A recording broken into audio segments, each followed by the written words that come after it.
Begitu, ya. Dan yang masih lagi kan paling suka penjelasan masih lagi. Bukan itu maksud saya ya, itu tetap dilawan. Oke. Makanya saudara, lalu di 1 Petrus 3 ayat 19, itu sepakai bahasa Inggris itu sama. 1 Petrus 3 ayat 19, dan di dalam Roh itu juga, itu Yesus ya. Ia pergi memberitakan Injil kepada roh-roh yang di dalam penjara. Itu berkaitan dengan roh orang mati. Nah, kadang-kadang orang yang sudah mati, sudah habis, itu non materinya disebut roh-roh. Tapi ada ayat yang menyebut jiwa-jiwa. Perhatikan Wahyu 6 ayat 9. Wahyu 6 ayat 9. Dan ketika anak domba itu membuka meterai yang kelima, aku melihat di bawah mezbah apa? Jiwa-jiwa. Jadi terkadang orang yang sudah mati itu Alkitab menyebutnya dengan roh-roh, tapi di bagian lain Alkitab menyebutnya dengan jiwa-jiwa. Saudara, kalau saudara mau bilang arti karena mau roh setampa, jiwa setampa.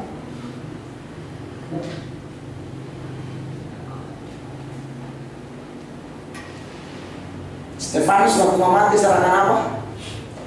Roh. Nah ini orang jiwa-jiwa apa? Mereka yang telah dibunuh oleh karena firman Allah dan karena kesaksian yang mereka miliki. Salah satu orang yang dibunuh karena kesaksian firman Allah, Stefanus. Waktu Stefanus serahkan apa? Roh. Dalam kelihatan Yohanes yang ada di mezbah itu jiwa-jiwa.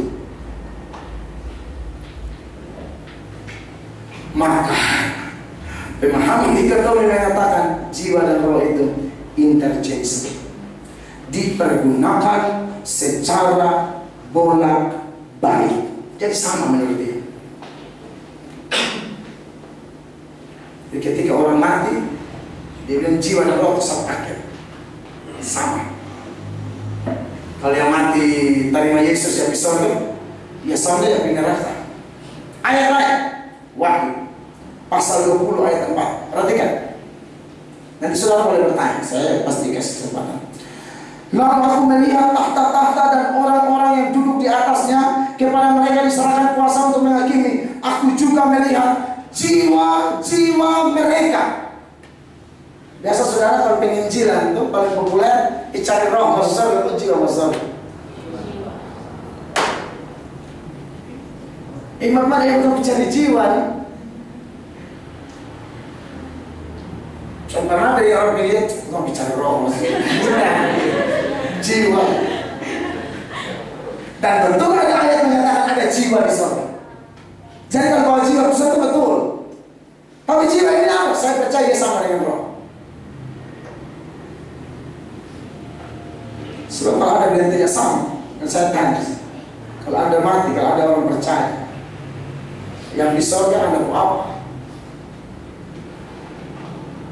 Jiwa, sedangkan Stefanus sedangkan roh. Kalau Anda bilang, so ada roh, sedangkan ada jiwa di surga.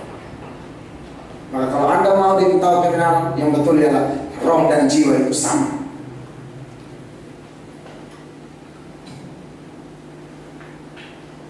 Karena siap itu materi yang versus dikotomi itu siap ya. Kita kasih tambahan kayak Anda kurang puas. Siap di materi. Dari awal manusia diciptakan itu dua unsur saja. Ada tubuh, lalu Tuhan masukkan nafas, selesai. Tidak ada Tuhan masukkan roh, lalu Tuhan jiwa bersama. Tidak ada. Itu dari awal penciptaan seperti itu. Tidak ada tiga unsur Tuhan cipta. Tubuh dibuat, nafas diberikan, hidup lagi, selesai. Berarti di dalam nafas itu sesuatu bagi jiwa atau roh sama-sama di dalam.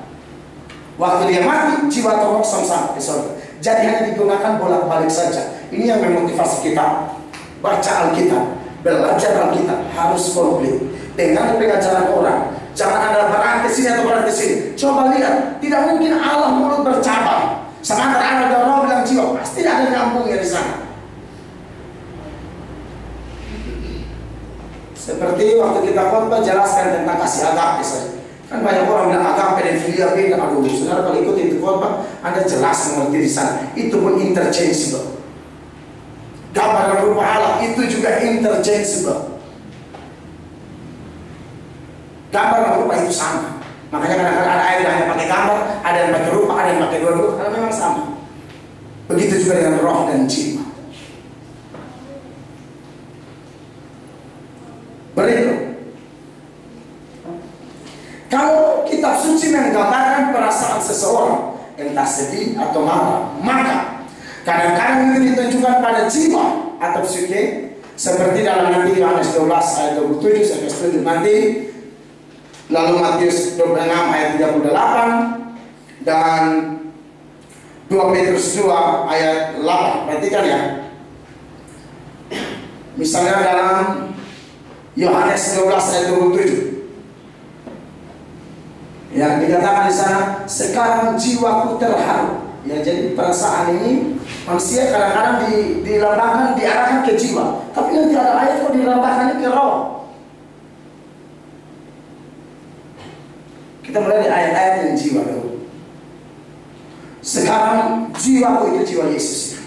Sekarang jiwaku terharu, dan apakah yang akan kukatakan? Bapa, selamatkanlah aku dari saat ini. Saat ini tidak, sebab itu, untuk itulah aku datang ke dalam saat ini. Ya. Kemudian saudara-saudara, di dalam Matius 26 ayat 38, perhatikan ayat ini. Lalu katanya kepada mereka, hatiku sangat sedih, ya, seperti mau mati rasanya. Ini Yesus di Taman Getsemani. Tinggal di sini dan berjaga-jaga dengan aku. Kata hatiku yang biru itu dari King James, dia pakai kata my soul, jiwaku. Lebih tepatnya diterjemahkan my soul. Sekali lagi, Anda mesti ngerti bahasa kita ini bahasa miskin. Alkitab kita ini diterjemahkan dengan bahasa yang punya kekeliruan terjemahan cukup banyak. Yang tidak salah Alkitab autografnya, manuskripnya banyak salahnya. Makanya tidak bisa tidak, pendeta-pendeta biar paksa juga harus usaha mengerti sedikit. Ada yang tanya orang kayak bagaimana supaya kita jangan mengajar sembarang. Ya, dia pakai kata my soul, jadi itu jiwa. Ya, 2 Petrus 2 ayat 8. Ya, ini bicara tentang Lot di tengah-tengah Sodom dan Gomora. Sebab orang benar ini tinggal di tengah-tengah mereka, dan setiap hari melihat dan mendengar perbuatan-perbuatan mereka yang jahat itu, sehingga jiwanya yang benar itu tersiksa. Ya, jadi ternyata dari King James dia pakai kata soul, jiwa yang benar. Ya, betul, itu sama diterjemahkan. Kalau ini tepat dengan aslinya. Tapi kadang-kadang saudara-saudara, kok perasaan yang model begitu, entah sedih, entah marah, itu justru ditujukan kepada pneuma atau roh. Seperti contoh Yohanes 13 ayat 21. Ya, perhatikan Yohanes 13 ayat 21. Setelah Yesus berkata demikian, ia sangat terharu. Ya, garis bawahi, ia sangat terharu. Perasaan model begini, ternyata dia dari King James ini bukan di jiwa, di roh. Perhatikan, itu juga benar-benar. Ya, trouble in spirit. Jadi perasaan ini kadang-kadang kok Alkitab pakai larinya ke jiwa, tapi kadang-kadang larinya ke roh, dan ini ada di Alkitab. Dan menurut saya ajaran yang paling benar untuk bisa mengkombinasikan ayat ini dikotomi. Karena Tuhan tidak mungkin memberikan sesuatu yang membingungkan kita. Sebenarnya kita tidak perlu bingung masalah ini. Justru kita mendapatkan jawaban solusi untuk mempertemukan hal-hal yang terkesan beda, padahal tidak beda. Hanya kita saja belum diajari. Tidak beda. Saya percaya roh dan jiwa sama. Makanya kadang-kadang perasaan kok jiwa, sekarang roh lagi. Dan ada di Alkitab. Iya kan? Saya beri tambahan keterangan dari NIV berkaitan ayat itu, ya. Dikatakan Yesus terganggu dalam rohnya, ya. Kemudian saudara-saudara, Anda boleh bertanya ya. Markus 8 ayat 12. Maka mengeluhlah ia dalam hatinya, ya. Kemudian saudara lihat dalam King James dia pakai kata in his spirit. Roh. Tadi jiwa, sekarang roh. Ya. Lalu dari New American Standard Bible justru dia menerjemahkan agak lain sedikit, tapi larinya tetap penekanannya spirit, ya. Dan mengeluh secara dalam di dalam rohnya. Jadi ada kata Yesus kadang-kadang bilang ibe berjiwa dan sempurna. Sebab Yesus ibe berroh. Maka dikotomi mempercayai ini pun sama. Ya. Kemudian kisah 17 ayat 16. Sudah mau habis. Nanti minggu depan baru saya jelaskan semua penjelasan yang trikotomi punya itu sebenarnya penjelasannya bagaimana. Kisah 17 ayat 16. Sementara Paulus menantikan mereka di Athena, sangat sedih hatinya, ini perasaan, karena ia melihat bahwa kota itu penuh dengan patung-patung berhala. Dari King James dia pakai kata his spirit, berkaitan dengan kesedihan hatinya, berarti bermasalah dalam roh. Makanya dari New American Standard Bible tunjukkan dia ada pakai kata his spirit di situ, artinya rohnya dibuat jadi jengkel di dalam dia. Melihat apa? Patung-patung berhala tadi. Nah saudara, dari poin A sampai poin F, pemahaman dikotomi tadi, saya pikir bahwa ini memang Anda perlu ingat ini kalimat. Ada ayat-ayat yang memang katanya berbeda, tetapi punya maksud yang sama dan digunakan secara bolak-balik. Contoh, ada orang menyebut ini dinding rumah, betul ya? Tapi orang lain mungkin menyebutnya tembok rumah. Saya rasa tidak beda. Sebutan beda dan kata-kata sudah beda. Tembok, pasti saya. Tembok, dinding, arahnya sama. Nah, jadi dari istilah interchangeable tadi menunjukkan dari ayat-ayat tadi sepertinya dikotomi lebih mampu untuk mengkombinasikan ayat-ayat yang sepertinya berbeda tetapi sesungguhnya tidak berbeda. Anda bisa tanya atau tidak? Ada yang mau pulang terlalu malam? Tambah sedikit ya, menyangkut dua unsur yang saya lihat dikotomi punya, yang versus. Ya, tunggu ya. Nanti Anda boleh tanya lah. Bila Pak Fernandes susah bisa-bisa. Gampang Pak. Ya, saudara perhatikan ini ya. Misalnya Anda lihat dalam Kejadian 2 ayat 7, perhatikan. Pada penciptaan itu hanya ada dua bagian, yaitu tubuh yang dibuat dari debu tanah dan nafas hidup yang Allah hembuskan. Cuma dua. Perhatikan ayat ini. Ketika itulah Tuhan Allah membentuk manusia itu dari mana? Debu tanah. Ini unsur materi. Dan menghembuskan nafas hidup, non materi. Ke dalam hidupnya demikian manusia itu menjadi makhluk yang hidup. Tidak ada tambah-tambah. Kemudian sudah ada roh. Tapi Tuhan tambah jiwa, tidak ada. Berarti jiwa dan roh itu sudah satu paket di non materi. Ya. Kemudian saudara, Pengkhotbah 12 ayat 7 hanya menyebut tubuh dan roh. Berarti hanya ada dua unsur. Perhatikan ya. Tubuh disebut dengan debu, lalu ada roh di sana. Perhatikan. Pengkhotbah 12 ayat 7. Dan debu kembali menjadi tanah seperti semula, dan roh kembali kepada Allah yang mengaruniakannya. Jadi hanya ada dua unsur, saudara-saudara. Tidak ada tiga unsur. Kemudian ya, Matius 6 ayat 25, yang melarang khawatir akan hidupmu. Kata hidupmu itu harusnya adalah jiwamu ya, dan tubuhmu. Perhatikan Matius 6 ayat 25. Hanya ada dua unsur. Karena itu aku berkata kepadamu, janganlah khawatir akan hidupmu, akan apa yang hendak kamu makan atau minum, dan janganlah kamu khawatir pula akan tubuhmu. Jadi ada hidupmu yang sebenarnya bahasa aslinya dia pakai kata psuke, jiwa. Hidup sih pakai kata psuke, jiwa. Tadi roh, sekarang jiwa. Hanya dua unsur.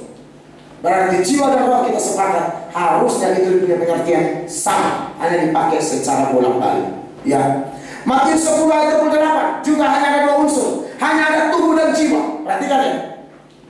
Catat ayat ini ya, Matius 10 ayat 28. Dan janganlah kamu takut kepada mereka yang dapat membunuh tubuh, tetapi yang tidak berkuasa membunuh jiwa. Di sini rohnya hilang justru. Tidak singgung roh di sini. Hanya ada dua unsur, tubuh dan jiwa. Bayangkan kalau ini dipakai oleh trikotomi, maka tubuh itu dianggap sepertiga manusia. Maka ayatnya akan berbunyi, dan janganlah kamu takut kepada mereka yang dapat membunuh sepertiga jiwa. Oh, tidak begitu dong. Justru ini kalau pakai 3 unsur, hanya ada 2 di sini. Tidak ada roh di sini. Tadi ada, sekarang tidak ada roh. Oke. Jadi saudara-saudara, saya lihat kok dikotomi lebih kuat. Trikotomi ayat ini yang tadi itu sekali harus dijelaskan minggu depan. Trikotomi ayat beberapa yang tadi Anda kalau terang tadi minggu depan saya jelaskan itu terus kembali. Dikotomi pun terlalu banyak. Bahkan yang trikotomi punya dikotomi jelaskan dan luar biasa nanti minggu depan. Ya. Matius 6 ayat 41. Di situ disebut tubuh atau mewakili kata lainnya daging dan roh. Matius 6 ayat 41, berjaga-jagalah dan berdoa. Tadi jiwa, sekarang pakai roh lagi. Berjaga-jagalah dan berdoa supaya kamu jangan jatuh ke dalam pencobaan. Roh memang penurut, tetapi daging lemah.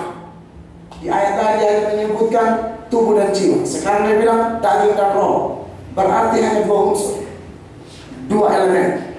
Ayat lain lagi, Roma 8 ayat 10. Di sini juga menyebut tubuh dan roh. Tetapi jika Kristus ada di dalam kamu, maka tubuh memang mati karena dosa, tetapi roh adalah kehidupan oleh karena kebenaran. Juga 2 unsur saja, tidak ada 3 di sini. Ya, 1 Korintus 5 ayat 5, tubuh tambah roh. Ya. Orang itu harus kita serahkan dalam nama Tuhan Yesus kepada iblis sehingga binasa tubuhnya, dan agar rohnya diselamatkan pada hari Tuhan. Tidak ada jiwa di sini. Ada ayat yang singgung jiwa, tidak ada roh. Ada ayat yang singgung roh dan tidak ada jiwa. Maka kita bisa dapati bahwa ternyata manusia hanya 2 unsur dari sejumlah ayat ini. Tambah lagi 2 Korintus 7 ayat 1. Perhatikan. Di sini hanya ada jasmani dan rohani malah. Berarti manusia ada 2 unsur. Unsur jasmani, unsur rohani. 2 Korintus 7 ayat 1. Saudara-saudara yang kekasih, karena kita sekarang memiliki janji-janji itu, marilah kita menyucikan diri kita dari semua pencemaran jasmani dan rohani. Jadi ada 2 unsur. Dan dengan demikian menyempurnakan kekudusan kita dalam takut akan Allah. Kemudian Yakobus 2 ayat 6, hanya ada tubuh dan roh. Ya. Ini ayat terakhir yang saya tunjuk, sekali Anda boleh bertanya sedikit. Sebab seperti tubuh tanpa roh adalah mati, demikian juga iman tanpa perbuatan adalah mati. Berarti, saudara, ayat trikotomi cuma itu. Yang tadi nanti saya jelaskan, Ibrani dengan 1 Tesalonika, itu yang paling kuat dari trikotomi. Dengan mereka pakai bait Allah, minggu depan saya jelaskan. Tetapi kalau kita lihat dari semua ayat tadi, justru dikotomi lebih kuat. Karena manusia dari awal hanya 2 elemen. Silakan Bapak Fernandes bertanya. Kuat.